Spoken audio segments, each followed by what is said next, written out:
Hi எல்லோருக்கும் வணக்கம். Bigg Boss season 9 Tamil. So இந்த வீடியோவில் நம்ம நேற்று லைவ் ஸ்ட்ரீமில் என்ன நடந்துச்சு அப்படிங்கிறத பற்றி நம்ம கண்டிப்பாக டிஸ்கஸ் பண்ண போகிறோம். ஸோ வீடியோக்குள்ளே போகிறதுக்கு முன்னாடி நம்ம சேனல் நீங்கள் புதுசாக இருந்தால் கண்டிப்பாக சப்ஸ்கிரைப் பண்ணிக்கோங்க.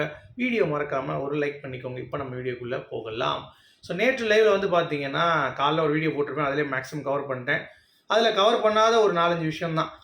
ஓகே, முதல் விஷயம் வந்து பார்த்தீங்கன்னா இன்றைக்கி கிளாக் டாஸ்க். கிளாக்னா நேரம் பார்த்து ஆடலாமா அப்படின்ற மாதிரி ஒரு டாஸ்க். ரூல்ஸ்லாம் நமக்கு தெரியாது. So clock face task. நேரம் பார்த்து ஆடலாமான்னா டான்ஸ் ஆடுற மாதிரியும் இருக்குது, அப்படி இல்லைனா வந்து மணிக்கூண்டு டாஸ்க் மாதிரி வர்றதுக்கான வாய்ப்பு இருக்குது. ஸோ என்னாலும் வரட்டும்.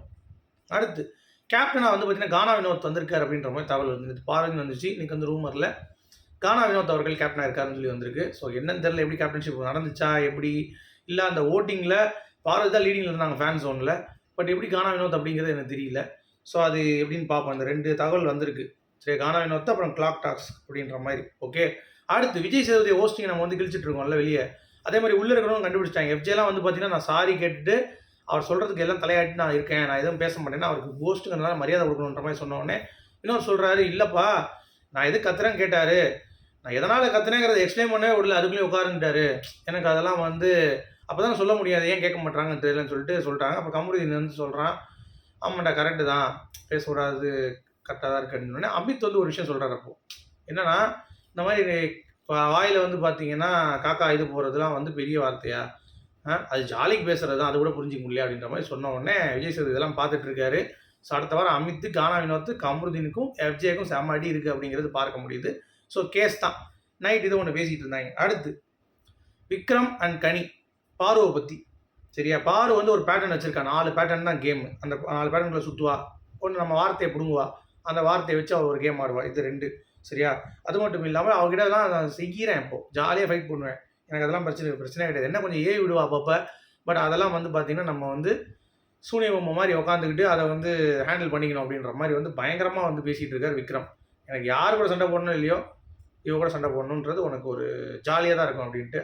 அப்புறம் சாண்ட்ரா வந்து பார்த்தீங்கன்னா இந்த மாதிரி உட்காந்த மாதிரி பாரதி உட்காரான்னு சொல்லி கனி கேட்குறப்ப அது வாய்ப்பே கிடையாது, அவள் இன்னொருத்தவங்களை உட்காரதான் பார்த்தவர அவள் உட்கார மாட்டா அப்படின்ற மாதிரி விக்ரமுக்கு வந்து பார்த்தீங்கன்னா பாரதி நெகட்டிவாகவும் இந்த அவரை வந்து பாசிட்டிவாகவும் இருக்கணும் அப்படிங்கிறது அவருடைய எண்ணமாக இருக்குது. ஆனால் வெளியே வந்து பார்த்தீங்கன்னா இவனும் விக்ரம் பாரதிக்கு நெகட்டிவ் இருக்குது அப்படிங்கிறது தான் வெளியே வந்து நமக்கு வந்து அடி கூட்டிட்டு காட்டலாம் அப்படிங்கிறது தான் பாயிண்ட்.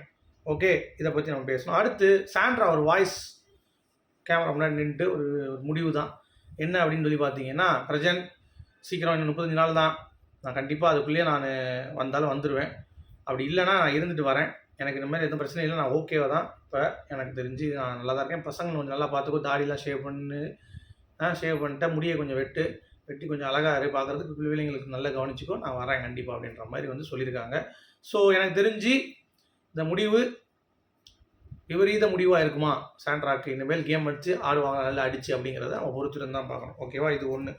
அடுத்து வேறு என்ன டாபிக்னு பார்த்தீங்கன்னா திவ்யா, சபரி, விக்ரம் மற்றும் கனி 4 பேர் பேசும்போது இது அமித் கூட வந்து இவர் பின்னாடியே போயிட்டுருக்கா. அமித் வந்து பார்த்தீங்கன்னா கொஞ்சம் கொஞ்சமாக வந்து விஜய் பார்வதி ஒரு டீமில் வந்து ஜாயின் பண்ண நல்ல மனுஷனாக இருந்தார் அப்படின்ற மாதிரி இவங்களே பேசுகிறாங்க. இவங்க ஒரு குரூப் ஆகிட்டாங்கல்ல. இப்போ திவ்யா வந்து அன்பு கேங்குள்ளே போயிட்டா அப்படிங்கிறது க்ளீனாகவே தெரியுது.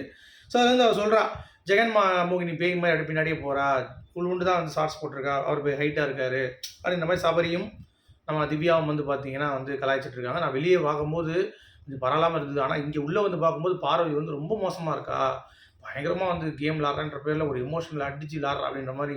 அம்மா அதை நீங்கள் சொல்கிறீங்களா அப்படின்ற மாதிரி இருந்துச்சு. நீங்களே ஒரு சின்ன விஷயத்தை எடுத்து கமருதீனை போட்டு அவளாம் டார்ச்சர் பண்ணிட்டு இருந்தீங்க, இதில் பார்வதி சொல்கிறீங்களா? 2ம் வந்து பார்த்தீங்கன்னா அதாவது பார்வதி 2 பார்வதினா நீ 10 பார்வதிக்கு சமம் அப்படின்ற மாதிரி தான் நம்ம கண்டிப்பாக சொல்லணும் அப்படிங்கிறது தான். ஸோ அப்படியே ஜெகன்மோகினி மாதிரி 2 வந்து பண்ணி காமிச்சது. முன்னாடி அமித் மாதிரி திவ்யா கணேஷ் போகிறாங்களாம், இவர் ஜெகன்மோகினி மாதிரி பின்னாடி சபரி வந்து கூட வராராம்.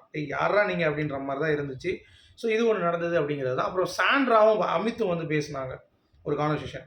என்னென்னு பார்த்தீங்கன்னா, இந்த வீட்டில் அசால்ட்டாக வந்து பார்த்தீங்கன்னா பாரு வந்து வேலை செய்யலை, கமல் வேலை செய்யலைன்னு சொல்கிறாங்க. அப்படிலாம் கிடையவே கிடையாது. விஜய் சேதுபதி சொன்னதெல்லாம் எனக்கு ஒரு அப்ரிஷியேஷனே கிடைக்கலன்னு சொல்லி ரொம்ப வருத்தப்படுறாரு. ஏன்னா நான் பார்வை எப்படி ஹேண்டில் பண்ணுவோம் அப்படி தான் ஹேண்டில் பண்ணேன். ஒரு சில இடத்துல அவள் கேட்கல, பட் அவளுக்கு இலகுவாக சில விஷயங்கள் நான் பண்ணி அவளை பண்ண வச்சேன். பட் அது யாருமே அட்ரஸ் பண்ணல. நல்லாவே பண்ணாங்க 2 பேருமே.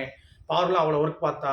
வெசல் வாஷிங் வந்து சாதாரண விஷயம் கிடையாது. ஒரு வீட்டில் கழுவணும், 20 பேர் கழுவணும் அப்படின்ட்டு அது மாதிரி சொன்ன உடனே சாண்ட்ரோ ஆமாம் கரெக்ட் தான் நீங்கள் சொல்கிறது, அதுக்கான ஒரு சின்ன அப்ரிசியேஷன் கூட அவங்களுக்கு கிடைக்கல அப்படின்ற மாதிரி அமித் வந்து சொல்லும்போது நமக்கே வந்து ஒரு நல்ல ஃபீல் இருந்தது. ஏன்னா நம்மளும் தான் நினச்சிட்டு இருந்தோம், பயங்கர ரோஸ்ட் எதுக்கு, அவங்க வேலையை அவங்க பார்த்துக்கிட்டாங்க ஒரு சில நேரங்களில் அப்படிங்கிறது தான் பாயிண்ட்டு.